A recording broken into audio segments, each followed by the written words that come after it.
Okay, hello everyone. We are going to be talking about the return of the mole.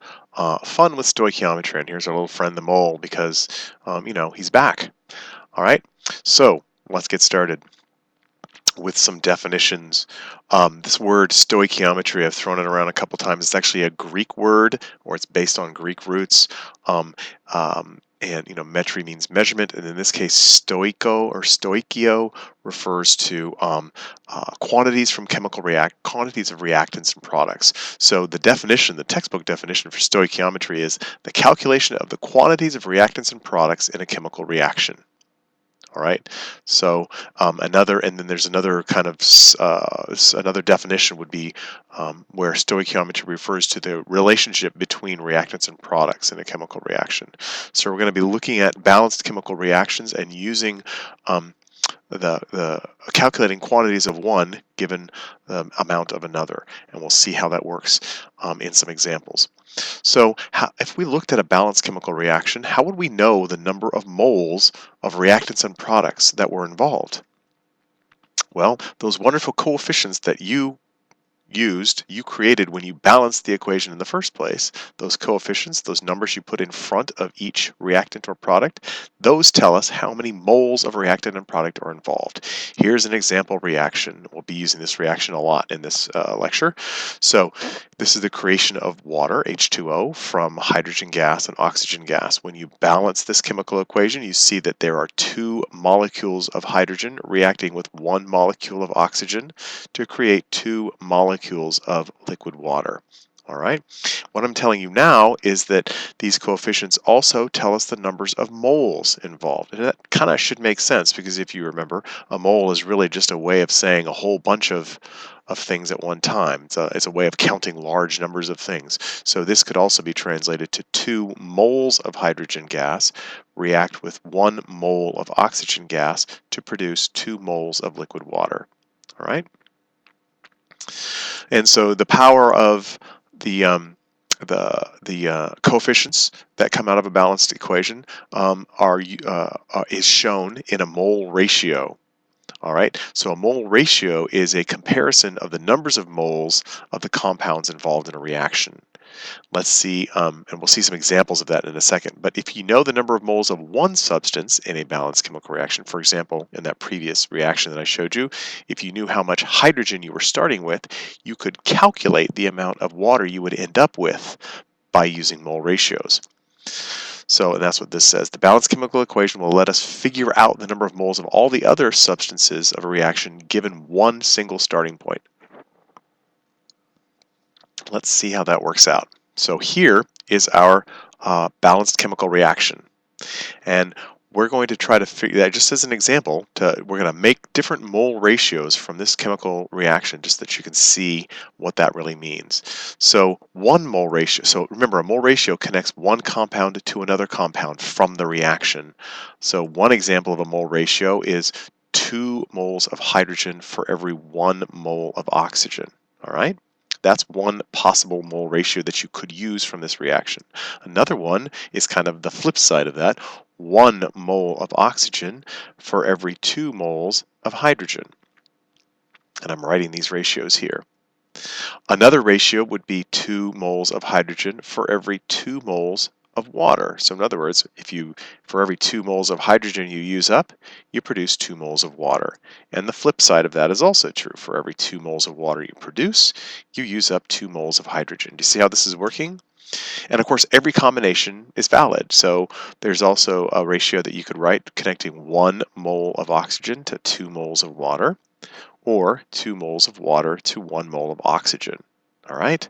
Now, typically you don't write these in the ratio form like this with a colon between the two terms. You usually write it as a fraction. So this guy would be written as 2 moles of H2 over 1 mole of O2. And then this second guy right here would be 1 mole of O2 over 2 moles of H2. And you got to think back to our early dimensional analysis days in the class. And remember when we were setting up algebraic expressions to figure out, unit conversions and so on. I always told you, you choose the unit conversion that puts what you want to find on top and what you want to get rid of on the bottom. That's how you choose the mole ratio. And we're going to see examples of this in a sec. All right, so we'll come back to that. So now there's this concept of a diagram that might help make this make sense. We have used the idea of a mole to convert between mass in grams and the numbers of particles. That's what we did in the last unit. We did a whole lot of it, and you guys are pretty good at it by now. This is a diagram that helps kind of lay that out. So if you're starting with the mass of a compound in grams and you need to find the moles of that compound, you use the molar mass, right? So the molar mass in grams per mole will connect mass to moles. And in the same way, if you have the moles and you need to find the number of representative particles like atoms or molecules, you do that with Avogadro's number, 6.02 times 10 to the 23rd objects. So representative particles, objects, atoms, ions, etc. per mole, okay? So this is kind of a diagram or a map that connects mass, moles, and representative particles. Yeah?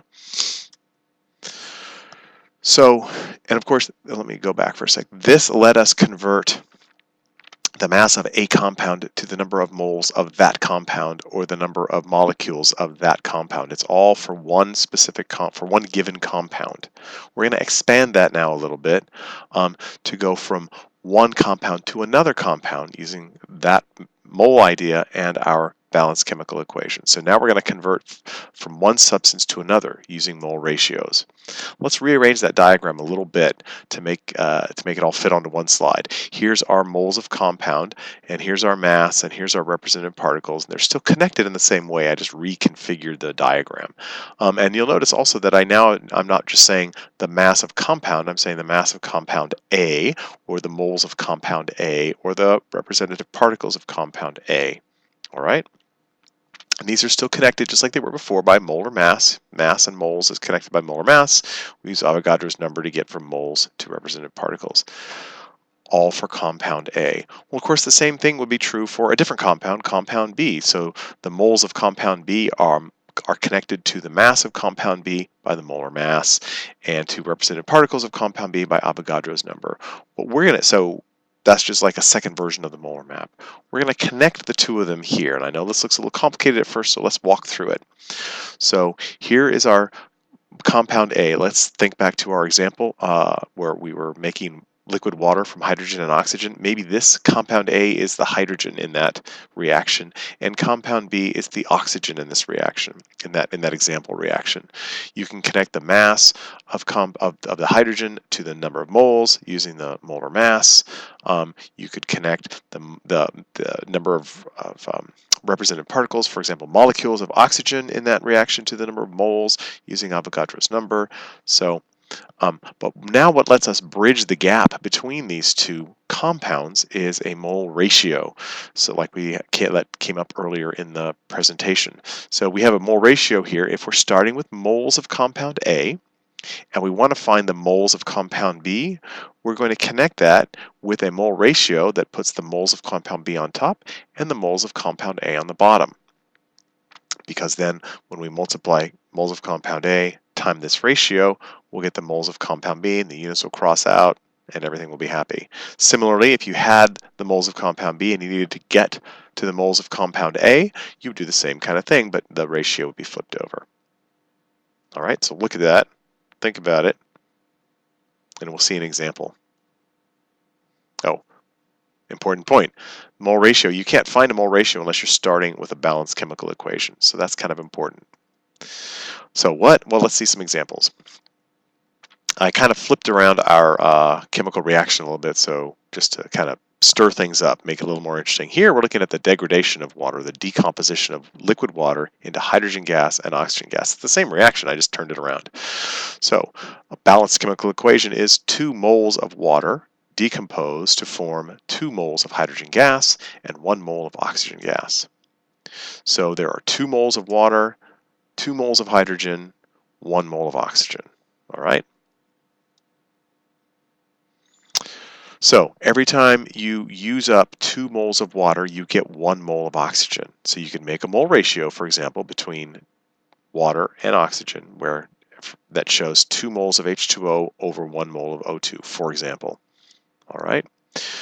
If you had 4 moles of water that you started with, you would end up with 2 moles of oxygen. Do you see that? It's scalable. If you started with 3 moles of water, you would get 1.5 moles of oxygen. If you started with 4 moles of water, you would get, oh, I already said that, you would get 2 moles of water. If you started with 6 moles of water, you would get 3 moles of oxygen, okay? Do you see how that ratio thing works? I think intuitively it's pretty straightforward. Well, and that's all fine and well, but we also want to be able to get mass and particles, so let's see an example.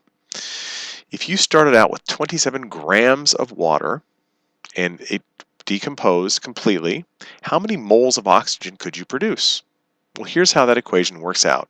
We take our 27 grams of water and we multiply it by the molar mass of water, right there, which is 18 grams per mole. Notice that I wrote it flipped over so that the units of grams will cross out, and this will give us 1.5 moles of water. If you do that math, 27 divided by 18, you get 1.5 moles of water.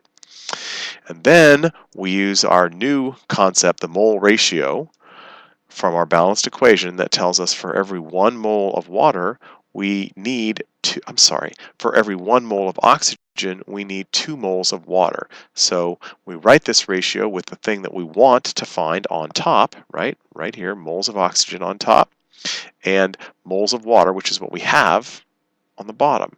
This will cross out with this. We'll be left with moles of water, which is what we want. So we do the math, 1.5 divided by 2, and you get 0.75 moles of O2.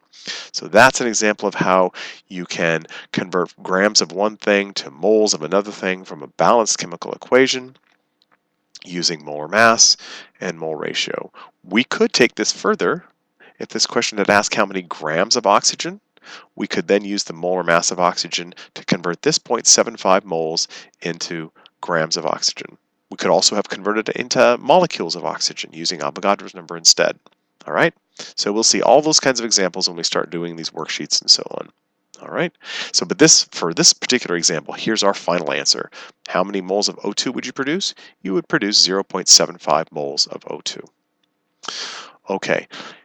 Reminders for these kinds of conversion problems. You always want to write the units and the compound. Always write the units and the compound because that helps you not get lost. All right? The calculations, the equations that we're setting up are getting more complicated than they were when we were converting, milligrams to grams. This is more involved. So the units become more and more important. Please write the units and the compound all the time. Then when units cancel out, you can make sure you don't get lost and make sure you end up with what you wanted to end up with. Okay, that's it for this lecture. We're going to be doing lots of problems and examples and so on over the next few days to make sure you get lots of practice with this. Thank you.